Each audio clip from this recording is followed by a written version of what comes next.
Real quick. All right. So welcome back to LiveWire.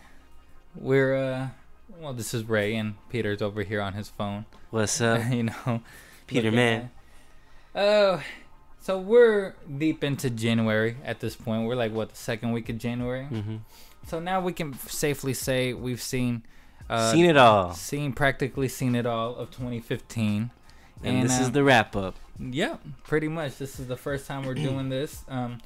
First time of the year where we're going to do the best and the worst of 2015. On this episode, we're going to do Peter's list, you know? Yeah, and we're starting with the worst first, just to get out of the way. It's almost like a little boo boo, and it's the time to take off the Band-Aid. You know, yeah.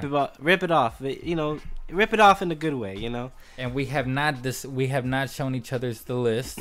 No, we it do was not very know, interesting of what you may think of my list, or what I may think of your list. I think you've seen way worse films than I have. I have a lot of time on my hands. I think you may be like, whoa, sir, maybe you shouldn't have put that on your worst. You never know. Because it wasn't that bad. I'll tell you bad. This is bad. Yours is kind of like the mediocre list. Kinda. I'm going to get into it. So let's go. Number 10. Number 10 is the Tina Fey and Amy Poehler extravaganza. Not really. This is my number 10 worst film of the year, and this is Sisters. Really? This is this film. As much as I like the pairing, and they are so good. They're very natural. You know that they're best friends in real life, and when they come together, they're like, you know what? It's another go around. Let's bring it. Let's bring on the feminist jokes. Let's just put it in their face and let both men and women come together, unify, and have a gay old time. What do you think, Brayla? That looks amazing on you. And I never met a Brayla before. I know like 3. Oh, so you're trending. God bless. You know, it's a lot of underteat, but I think I'm getting away with it. Also, it's on backwards. You think? Yeah. How's it going in there? I don't get this dress. One of my apples keeps rolling out of the bag. But I like the story it tells with the fringe. You're gonna have to rock a thong with this. Oh, no, I don't wear thongs. I have a very fussy taint. You'd have to build up a callus. Right, Brayla? That looks amazing on you. And this film is just not that great. Let me start off by saying this is Sisters. It is directed by Who is it directed by? Jason Moore. He made his directorial debut in the stellar Pitch Perfect. This is his second go around, and you know what? It's not that much better. I thought that this film for a comedy was way too long, and if it didn't have a running time extremely long, it sure felt that way. There was a lot of forced laughs. There was a lot of just long series of I'm not laughing. It's a long movie. It's a long film. I can tell you right now, the first 20 minutes there was not a peep for me at all. I will agree with you though that it kicks up a bit when the party starts. You get I remember Bobby Monahan doing his Scarface bit with the stevia as he thinks it is, but it's cocaine, and it was brought to you by John Cena, who plays this raw badass drug dealer. And to be honest, John Cena and Bobby Monahan were probably my favorite things of the film. It wasn't Tina Fey and it wasn't Amy Poehler, and it was sad to say that it wasn't, and because it wasn't my favorite movie, not my favorite comedy of the year. Sisters gets number 10 in my list. Number 10. I'm just so surprised. I mean, and that is number 1 of John Leguizamo. I got John Leguizamo twice on my list. I love it. Thank you, John Leguizamo, for ruining 2015. Fuck you. I love that. I'm just so surprised. I mean, I didn't love the movie, but damn. My number 9 film is Nancy Meyers' The Intern. Know from my review earlier this year, not so early, that I just complained of how white people problems and over feminist problems, and just the whole story of it was just so cliche and Hackneyed. and just Is that the hokey correct word? and Hackneyed. a bunch of hootenanny, if I wanted to get into it. It was really dull and flat, not funny, and really just bunch of bullshit. Really It lags stars and Anne Hathaway and Robert De Niro, and as much as I like Robert De Niro in this film, really could not save a total and utter piece of shit. And I wish I would have gave it 1 star, but I was nice that day and decided, hey, 2 stars would suffice. So you're on Facebook, huh? Well, I've been trying to figure it out. I joined about 10 minutes ago. Well, better late than never. You want some help? I'd love some, but really, you've got better things to do. No, I need a diversion. You have a photo of yourself?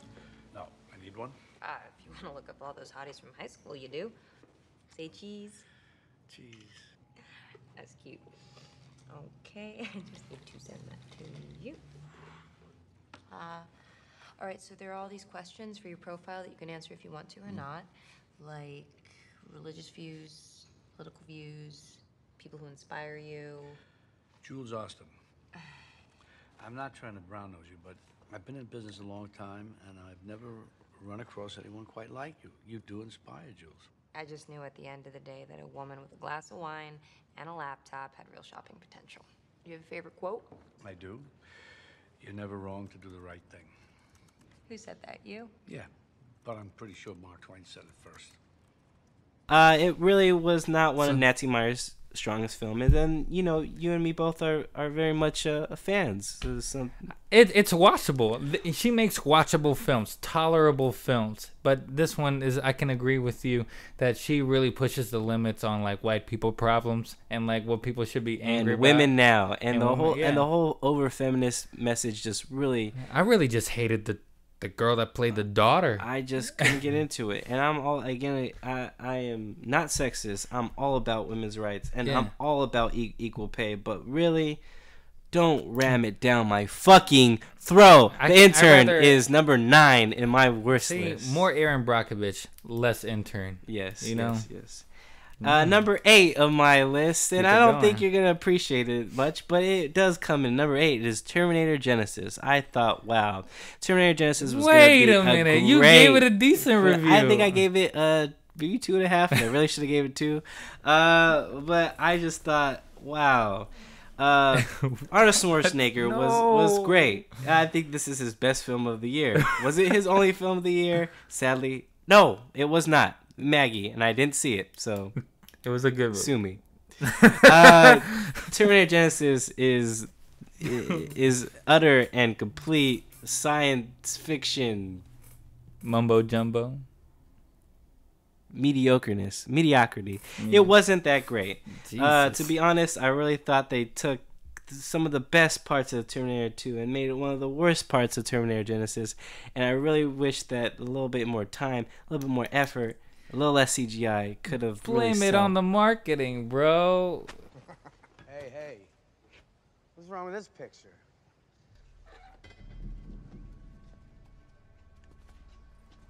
Nice night for a walk, eh? Nice night for a walk. Wash day tomorrow. Nothing clean, right? Nothing clean. Right. Hey, I think this guy's a couple cans short of a 6-pack. Your clothes. Give them to me. Now. You won't be needing any clothes.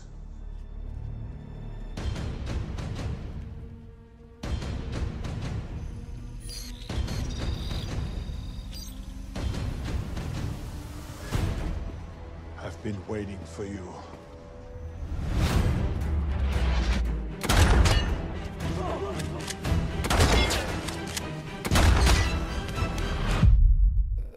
I'm not gonna blame it on marketing. I'm gonna blame it on just a terrible story. Oh my god. Terminator Genesis comes at number 8.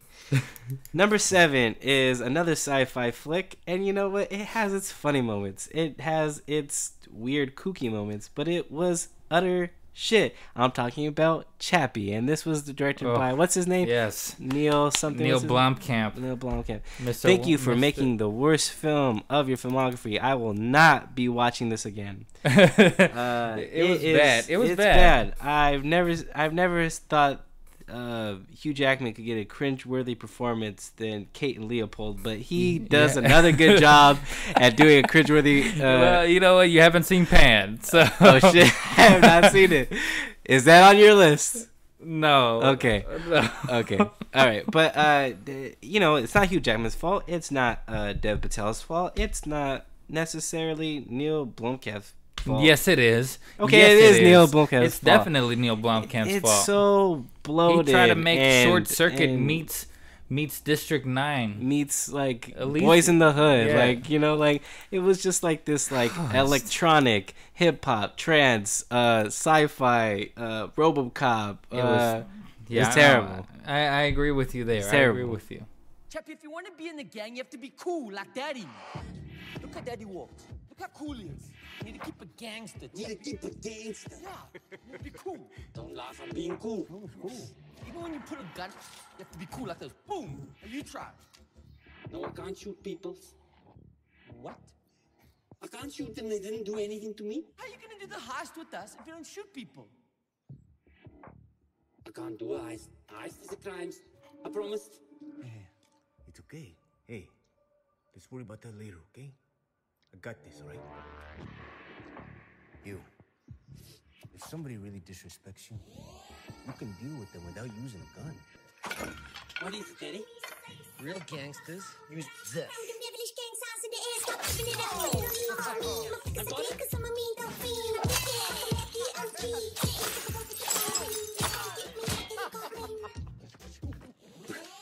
Go ahead. That's number 7. That's number 7. Number 6. Kill him. I am knocking this out. And number 6 comes knock knock. Eli Roth. Eli Roth comes Got at the number... fucking funds on. Eli Roth makes the best film of his career, and that's really not saying much because I fucking hate Eli Roth. Knock Knock was Skinamax at its best. It is. It was classy Skinamax, though. It is a provocative horror film by Eli Roth, but really, does it really hold your attention? With two hot bitches, you would think so, but not. No, it doesn't. No, it doesn't. Jackpot. Is that real? What a clever way to hide this from the kids, Evan. You know, most firearm thefts are a family member of the gun owner. I don't own a gun. It's dangerous.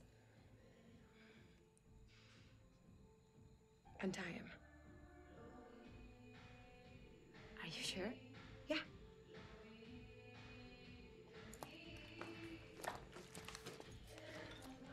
Genesis, please don't point that at me. I know, it's cheating. We still have 90 minutes. But you were keeping secrets from us, Evan. Had you gotten to this before us, I don't think we'd be having this conversation. And you wouldn't do the same? I'm not like you, Evan. I don't own a gun. I don't shoot people. I sure as hell don't bend the rules for my own convenience. Untie him, Belly. I don't want him to kick me. He won't. He kicks, I shoot. He knows that. Don't you?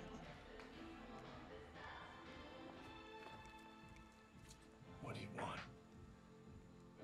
I want to play hide and seek. I could appreciate Keanu Reeves doing, you know, a wholesome dad Stepping out of the I box. smoke weed / wow, I'm very faithful to my wife. Oh, you're sucking my dick. Let's get down. You know, this is just really hokey and just dumb and really just kind of like just there. And it was not made for much, didn't look like much, and it wasn't really much. Knock Knock comes in at number 6. Number 6. I think I know where number 5 is going. Number 5. Oh, really? Can you foreshadow number 5? Is it another Eli Roth? No, Oh, no, damn. sir. That's Damn. going to be a little bit higher up in my list. Oh shit! Okay, please do tell. Number 5 is this provocative, very steamy, very love-driven, very I don't give a fuck. This is 50 Shades of Grey, and it is just very, very, very long and not sexy, and No, I it was left wasn't. flaccid. I really didn't want to be flaccid. I wanted to be stone cold hard. Yes, I do. Me too, man. Me too. But I wasn't. So 50 Shades of Grey stars Dakota Johnson and that one guy. And that one guy was Jamie terrible. Dornan. Yeah, that one guy was terrible. I don't even know his name.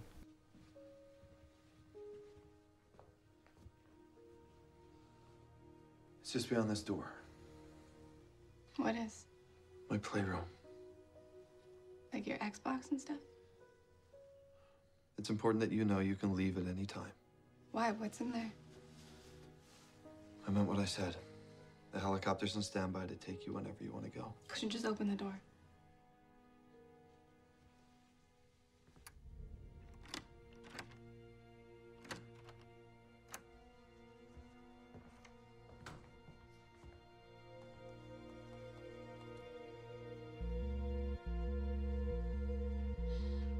Oh my god. The thing is that 50 Shades of Grey will get this last laugh because I saw it in theaters, I own it on Blu-ray, and best be sure I'm going to watch the next 2 installments. I mean, you got a wife. I do. Thanks, Cynthia. Number 5, I hope you don't get too hurt, but number 5, 50 Shades of Grey was just a Valentine's Day shit parade. It was. It was. I wish I didn't see it on Valentine's Day. I had a good time laughing, though. Nice. Number 4, John Leguizamo will return. Number 4, he co-starred in this, and it's very sad to say that this ends up on my list, but American Ultra was just very dumb, slacker, stoner. And you know what, to be honest, I think stoners that will light up to this will really get bored because it really doesn't go anywhere. It's slow and boring. It's a Mountain Dew commercial on crack. And I did not appreciate Foreman, what's his fucking name? Topher Grace. Topher Grace. Yeah. You are totally terrible. The lines you spewed out in this film were so cringeworthy that you made me just wanted to fucking punch you in the face. More than John Leguizamo? More than John Leguizamo, which actually makes a very, very racist term for the N-word, but he makes it funny. I forget what it was. My niggy nog. And I was just like, did you really just say niggy nog? It's really sad because I really like, what's that bitch? Kristen Stewart and what's that other dude's name? Eisenberg. Jesse Eisenberg. Yeah. They were great in that one what movie I can't Adventureland. Thank you for I'm glad you're in the room. I'm just filling in the blanks here. You are filling in the blanks. They were great in that film, and I really thought that them teaming up together in a comedy / action film was gonna be a home run, and it really didn't get past first base. Hey, babes, what's up? Hey, I just killed 2 people. Two gentlemen. That's awesome. Why? No, these 2 guys were trying to, like, break into my car at work, and they had guns and knives, and they were being, like, total dicks, and they just attacked me. Shit, babe, you got mugged? And then I took, like, a spoon, and I just, like, I, like, shoved it through this guy. Did you call the police? No, I didn't call the police, because I'm the kill guy. I'm the murderer, okay? I also have, like, a lot of weed and, like, mushrooms in my car, and I just killed 2 dudes in a parking lot, okay? And, Phoebe, if you don't come here right now, I'm just gonna start, like, pissing in my pants. I swear to God, Phoebe, I'm just gonna start, like, pissing. How the fuck did this happen? I shot those guys in the head. And that guy, I spooned him in the neck and his shit just, like, ended. Why are people trying to stab you? I don't know. Shh. I don't know, but I'm, like, freaking out all over the place, babe. I have, like, a lot of anxiety about this. Get your hands in the air. Oh, fuck me. I'm sorry. American Ultra comes in at number 4. Ooh, top 3. Top 3. Number 3 was Ed Helms in Vacation. Oh. Did we really need a Vacation remake? I guess we did. National Lampoon has been very, very quiet for the past few years, and we can see why that they were. I really did not appreciate them taking a shit on Chevy Chase's classic, and I can't believe I said Chevy Chase and classic in the same sentence. Vacation films. Ed Helms does not do anybody a service by playing this awkward, wholesome dad that just wants to take his family to Wally World for the first time. It's full of gags that are offensive, gross, just stunning, unfunny. And I just can't unfunny. believe that he has a scene with his son where he's kind of comes off as a molester, and I was just like, this is not funny at all. And Vacation was not funny at all. Look what Kevin did to my guitar. Oh, not again. God, you told Mom and Dad you have such a vagina. Okay, enough.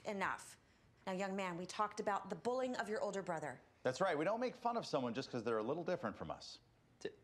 I don't have a vagina. I'm just saying that even if you did, it wouldn't be okay for Kevin to tease you about your vagina. No, why are you making it sound like I have a vagina? I know you don't have a vagina. I'm not doing that. Kevin, apologize to your brother, please. Fine, I'm sorry. Now go to your room. I was in my room. Kevin, hang on. There are a lot of boys who are born with vaginas. It's very hard for them. Honey, why? It's a teachable moment, hon.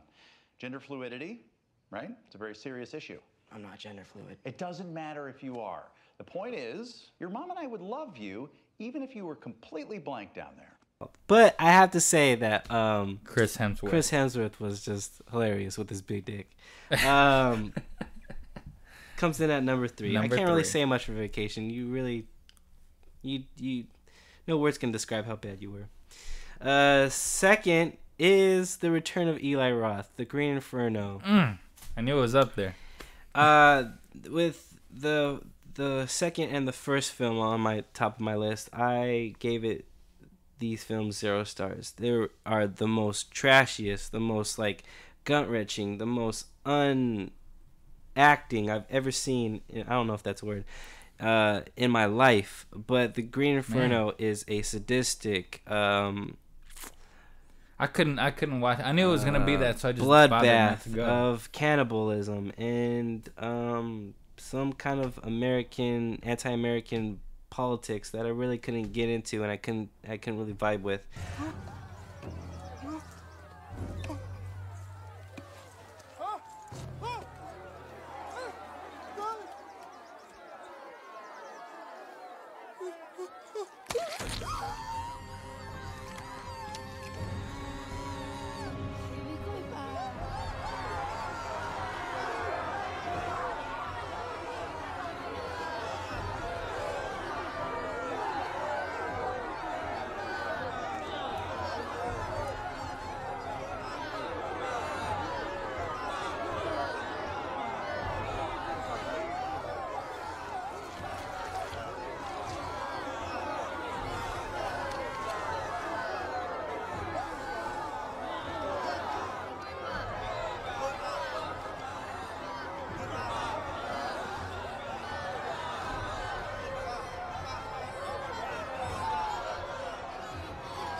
And Eli Roth's such a fucking loser of a director that I couldn't really get into his comedy, because it was a comedy / horror film.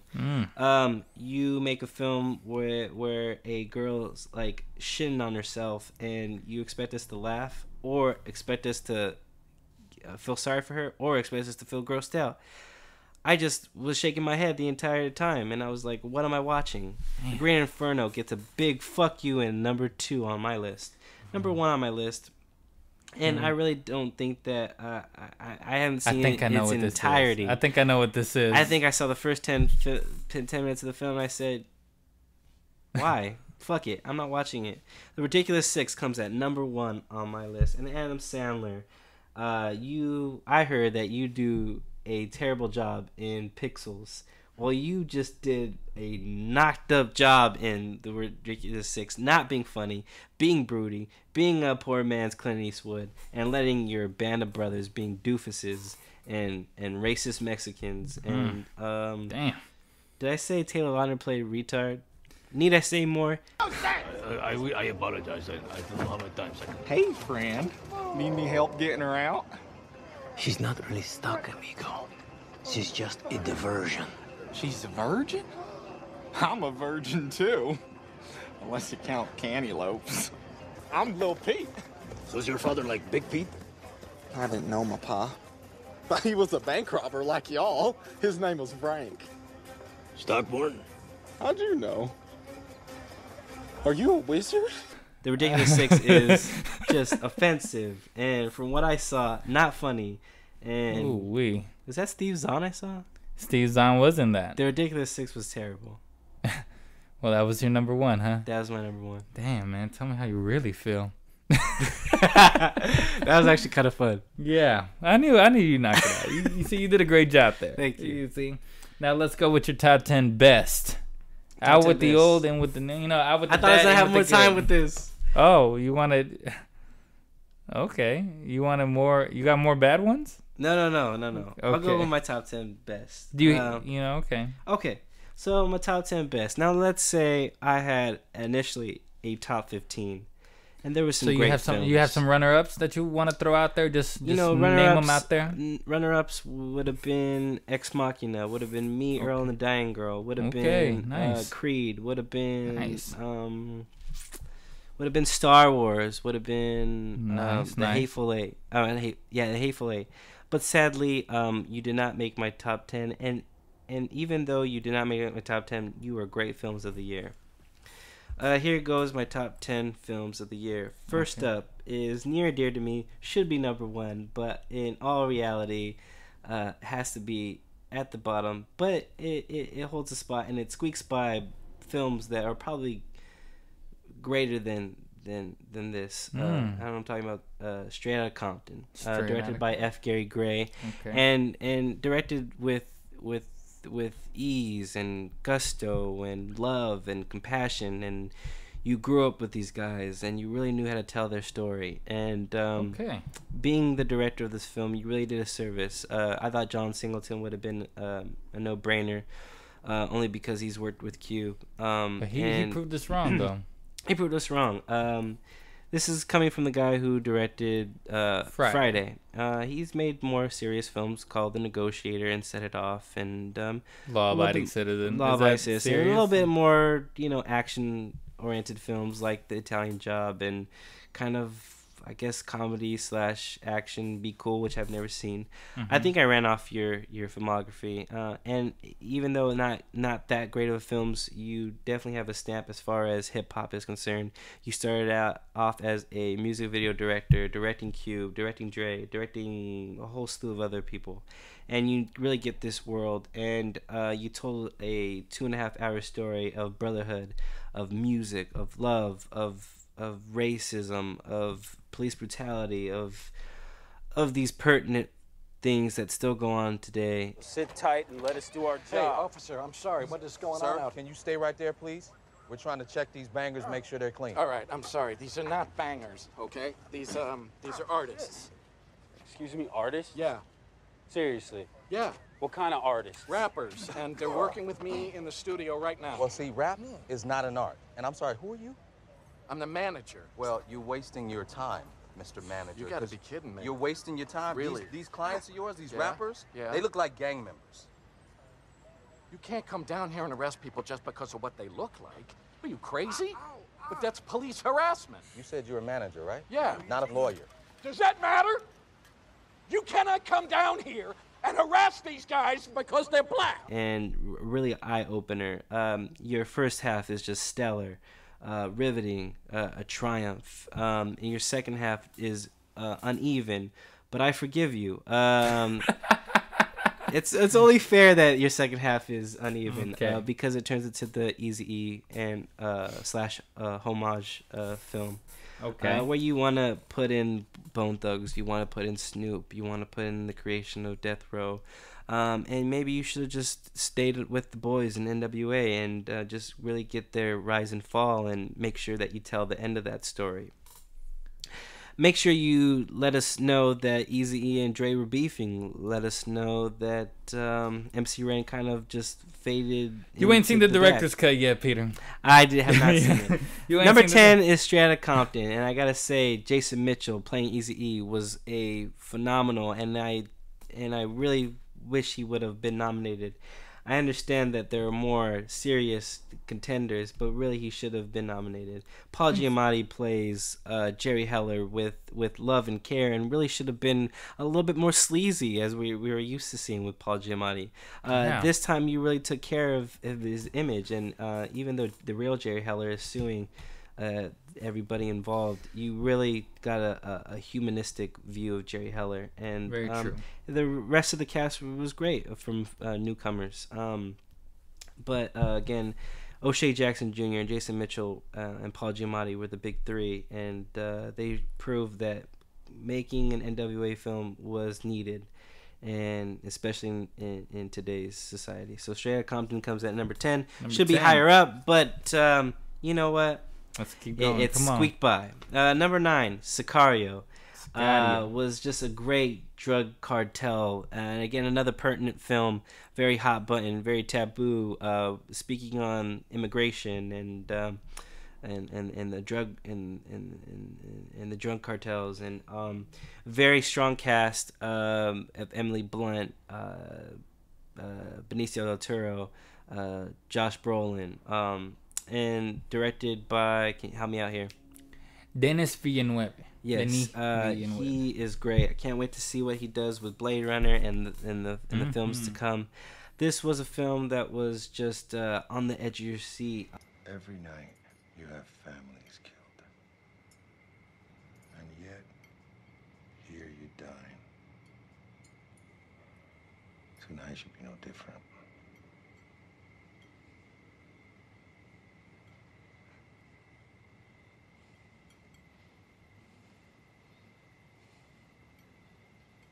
Come on. Come on.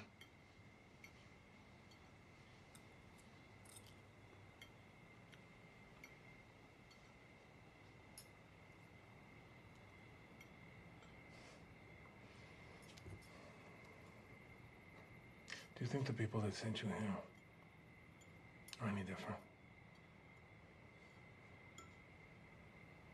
Who do you think we learned it from?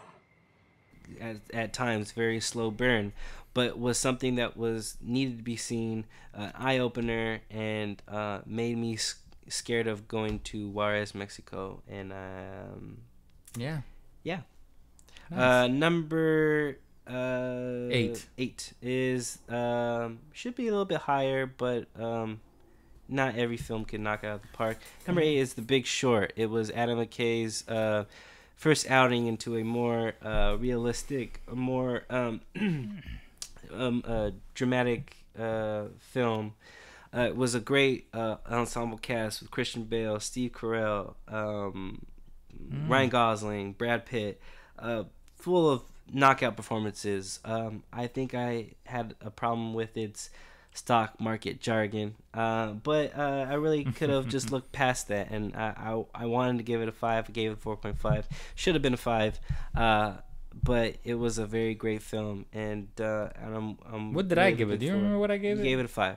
5, yeah. And I can't wait to see what Adam McKay does next. It's the telling of the stock market crash in 2008, and it did it with seriousness and a bit of comedy. Jared, it's chaos down here. Where are we? And Caesar wept for there were no more worlds to conquer. Shane? Shane? Well, nobody's buying CDO or mortgage bonds anymore, and everybody wants swaps. Swaps are now the most popular product on the street. That's good for us. Yes and no. I heard from somebody who heard from somebody. No, Alex. No. Sorry. Benny Klieger over at Morgan is taking on some heavy losses in the bond department. Might be time to get a life jacket and get out. I mean, seriously, I feel like I'm financially inside of you or something. Okay. I'm jacked. I'm jacked to the tits! Good. Do you feel it? No. Good stuff. Good stuff. Number 7 is Brooklyn, a film that I fell in love with. Saoirse Ronan. Is that how you say his name? Saoirse, yeah. Ronan. Did a great job as an Irish immigrant coming to America, coming to Brooklyn, coming to the heartland of America. And she meets an Italian boy, and they fall in love. And before they can fall in love and get married and have kids, she is rushed back home due to death in the family. And part of home she misses, but she knows that home now is in America. And this film was great. It reminded me of older films, and it was a period piece, but it was done really brilliantly.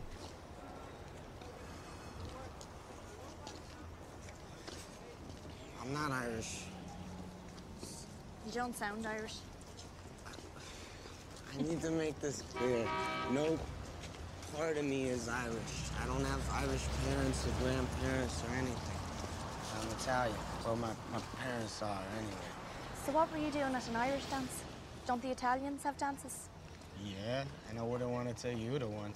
They behave like Italians all night. What does that mean? Oh, you know. No. Hands. Too many of them. I don't know. I guess it could seem that way if he was a girl. Listen. I want everything out in the open. I came to the Irish dance because I really like Irish girls. And I was the only one who would dance with you. Oh, no, it wasn't... Oh, so you danced with loads of others?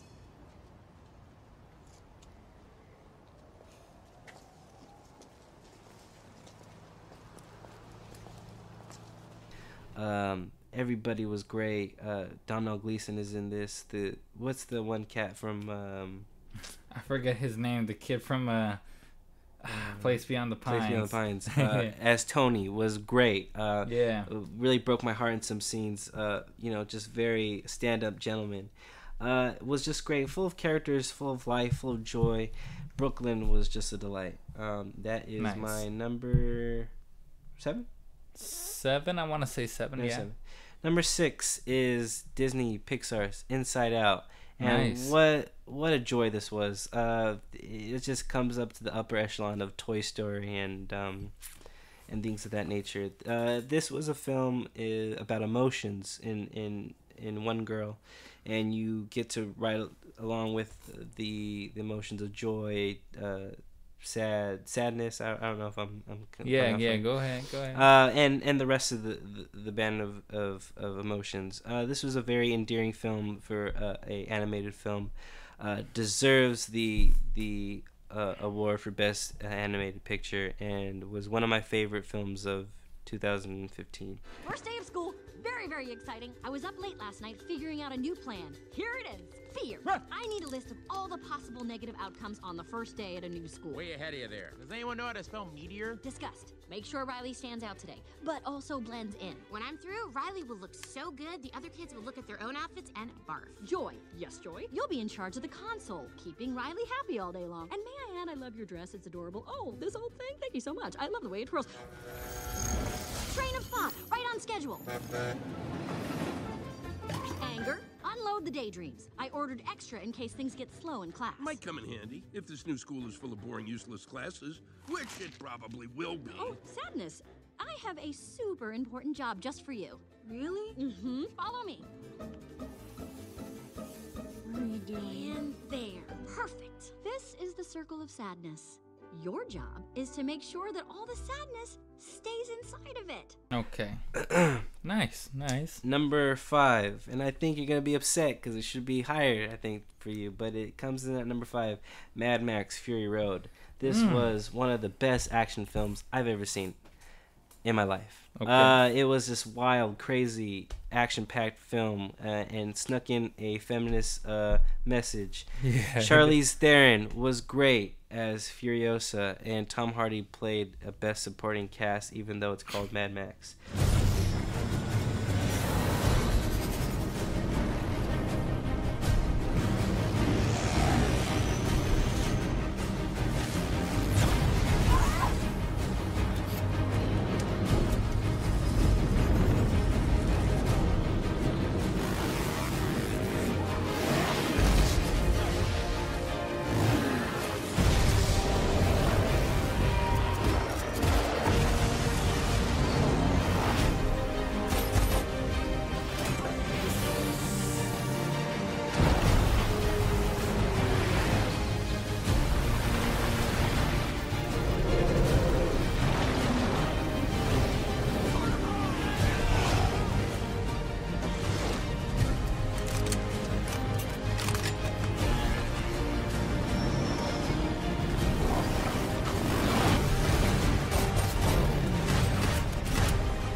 The film, the look and feel of the film was just great. It grabs you and doesn't let go until the very end. And even when it's the very end, you want to rewatch it again. It's just a great ride, great film. And George Miller, is it? George Miller, yes. Knocks out of the park. Happy feeds. Number 4 is the very heart-wrenching Taboo. Just really... it's not The Revenant, sir.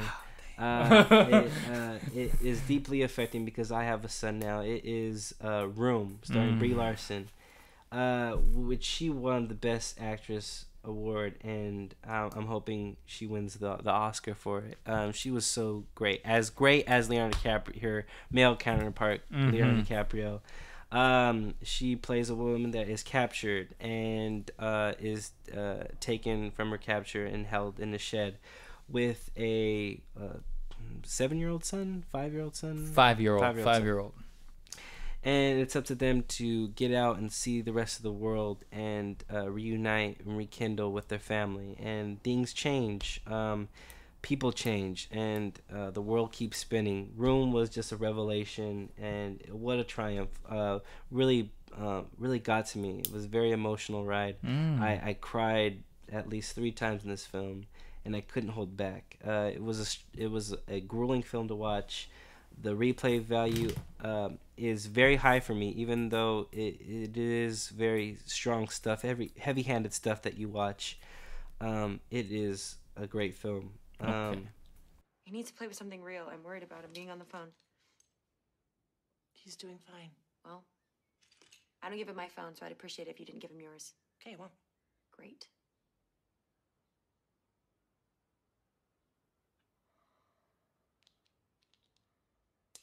I just want him to connect with something. Joy, he's really doing fine. I don't know what's wrong with me. I'm supposed to be happy. You just need to rest, okay? No, I don't. I don't need to rest. That's what the doctor That is not what the doctor said. You don't know what he said because it was a confidential conversation and you don't know what he said. All right. I feel like you're impossible to talk to right now. Oh, sorry. Well, no, you're not sorry. Yeah, I'm not sorry. You have no idea what's going on in my head. Yeah, well, try me. I have asked you. And then what? Then every time you look at me, that's all that you see? When I look at you, Joy, I will see my daughter. Yeah. So far, so good. So far, so good. This is the top 3. Top 3. Number 3 is one of my favorite investigative journalism films, and that is Spotlight. Okay. Directed by Tom McCarthy. Tom McCarthy, yeah. With a stellar cast of Michael Keaton. Mark Ruffalo, Mark pow. Ruffalo, Rachel McAdams, Lee pow. Schreiber. Lee Schreiber, pow. Everybody's getting this Pow. film. Stanley Tucci, Pow. give it up for your man Garabedian. So, I pull out the 14 most damning docs and I attach them to my motion. And they prove everything. Everything. About the church, about the bishops, about law. And it's all public. Because your motion to oppose Roger's motion Is public. Yeah, exactly. Now you're paying attention. And so I could just walk into that courthouse right now and get those documents? No, you cannot. Because the documents are not there. But you just said they're public. I know I did. But this is Boston. And the church does not want them to be found. So, they are not there. Mitch, are you telling me that the Catholic Church removed legal documents from that courthouse? Look, I'm not crazy. I'm not paranoid. I'm experienced. Check the docket. You'll see. They control everything. He was great. Everybody was great. This is the taboo story of the Boston Globe just pulling the lid off of the Catholic Church and the molestation charges that come so rampant. It is an eye-opener. Every Catholic should watch it. Every person that's not Catholic should watch it. It's just a great, thrilling film, and really should be my number one film. I don't know why it's not number one, but I want to see what your number one is. Let's go to number two. Number two is Danny Boyle and Aaron Sorkin's just. I know what his number one is. just this great film that it came from a baby and in the fruition becomes a man, Steve Jobs. And it stars Michael Fassbender, one of my favorite actors in the biz. He really, if Leonardo DiCaprio was not in The Revenant, he really should be the one winning Best Actor. He played a great Steve Jobs, and along with the ride is, of course, what's her name? Damn, I'm so bad with names. Kate Winslet. Jeff Daniels and Seth Rogen. Everybody involved just played their character to the T. Aaron Sorkin's beautiful writing just flows, and I can hear Aaron Sorkin for days. We got 45 seconds. I want to use it to ask you a question. Why do people who were adopted feel like they were rejected instead of selected? I don't feel rejected. You're sure? Very sure. Because it's not like the baby is born and the parents look and say, nah, we're not interested in this one. On the other hand, someone did choose you. It's having no control. You find out you were out of the loop when the most crucial events in your life were set in motion. As long as you have control. I don't understand people who give it up. Kudos for the Golden Globe win, and hopefully for the Oscar win as well. Yeah, most definitely. The music was great. The directing was great. The film was phenomenal. I really love this film. And if The Revenant didn't come out this year, it would have been my number one film. I just said that about Spotlight. But Steve Jobs was a great film, and for those that haven't seen it and have notions about the other film called Jobs, watch the real film Steve Jobs. Nice. Number one, we just got done reviewing, was the majestic, keyword the majestic, The Revenant, starring Leonardo DiCaprio in the performance of his career, Tom Hardy. Performance of his career. What a good performance that was. Domhnall Gleeson, everybody was great. Alejandro, my Mexican brethren, you made another film that was just depressing as the last one, but just full of life, spirituality. Just dare I say, American. We're just where we came from in our origins, and even if the origins are ugly and racist and violent. Sorry, Tarantino. It's really what made this country and shaped this country, and we're still learning. And forgive us, we're evolving. The Revenant is just a film for the ages. What a film! What a film!